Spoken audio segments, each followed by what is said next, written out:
Welcome to A1 TV Telugu news. ఇవాల్టి bulletin చూద్దాం.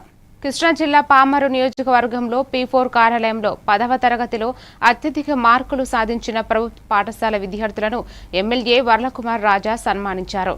నియోజకవర్గ వ్యాప్తంగా 24 మంది విద్యార్థులు ప్రతిభ కనబరచడం గర్వకారణమని ఆయన తెలిపారు. తపస్వి ఫౌండేషన్ ఆధ్వర్యంలో విద్యార్థులను ప్రోత్సహించడం అభినందనీయమని మంత్రి నారా లోకేష్ విద్యా వ్యవస్థలో కీలక మార్పులు తీసుకువచ్చి ప్రభుత్వ పాఠశాలలను కార్పొరేట్ స్థాయికి తీసుకెళ్లేందుకు కృషి చేస్తున్నారని అన్నారు. గ్రామీణ ప్రాంత ప్రజలు ప్రభుత్వ పాఠశాలల్లో పిల్లలను చేర్పించాలని ఎమ్మెల్యే కోరారు.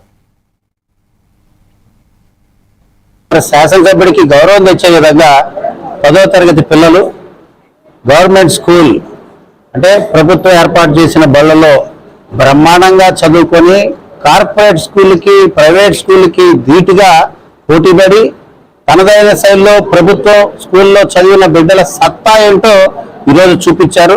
బ్రహ్మాండమైన మార్కులు సాధించారు.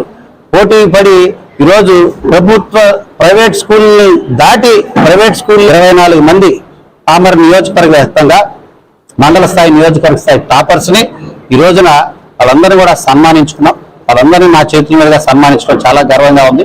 ఈ సన్మానంలో భాగంగా తపస్వి ఫౌండేషన్ వాళ్ళు ముందుకొచ్చి వారికి 24 మెంబర్స్కి 1000 రూపీస్ చొప్పున మరి ఇక ఇతర చిన్న ఒక పెన్ కానీ ఇక ఇతర రివార్డ్స్ ఇవ్వడం కూడా వారిని ప్రత్యేకంగా అభినందనలు తెలియజేస్తున్నా. తపస్వి ఫౌండేషన్ వారికి మరి ముఖ్యంగా సీతారత్నం గారు, మహేష్ గారు తపస్వి గుర్తుగా జ్ఞాపకార్థం ఈరోజు ఈ పిల్లలకి స్పాన్సర్ చేసినందుకు వారందరికీ కూడా అభినందనలు తెలియజేస్తూ ఈరోజు పామరు నియోజకవర్గ బళ్ళకెళ్లే పిల్లలున్న తల్లిదండ్రులకి అందరికీ కూడా ఒక విజ్ఞప్తి మీ పామర సేవకుడు మీ ఎమ్మెల్యే విజ్ఞప్తి చేస్తున్నారు. ఒక అవకాశం ప్రభుత్వ స్కూళ్ళకి ఇవ్వండి.